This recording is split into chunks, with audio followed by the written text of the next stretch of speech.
Okay, we're working on the 1997 Oldsmobile Cutlass Supreme LS or SL. Excuse me, Oldsmobile SL.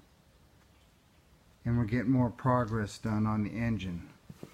I went ahead and put this on the motor mount because after I take these two off, as I said earlier, we're going to be able to drop the engine in with our hoist, and that'll go right into those two holes there. Of course, we'll bolt it to the transmission also.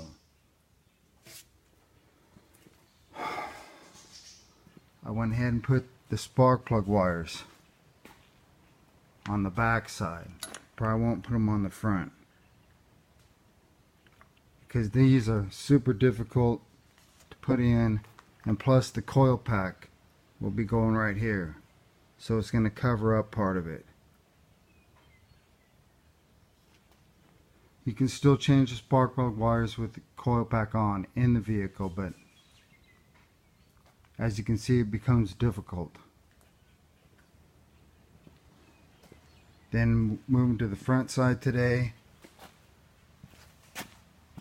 I worked that exhaust manifold, the front, with the tap and die, and I went ahead and put those in. Two more here. Those will hold the cover on for the heat shield. The heat shield cover. I got my new gasket. I just got it up there with one bolt for right now. Remember that your dipstick tube goes in before this other stuff goes on.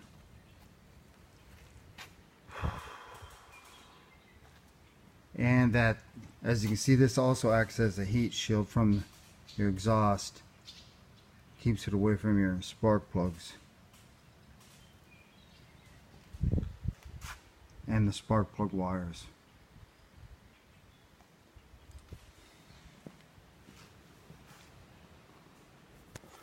So we're making progress on it a little bit at a time. Worked on the Oliver 1800 also some today.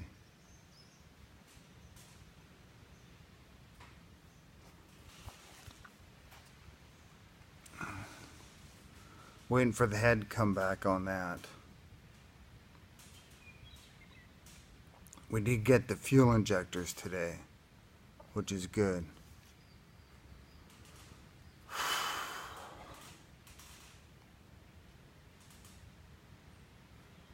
Alright, thank you very much from John Rudy at Rudy Racing.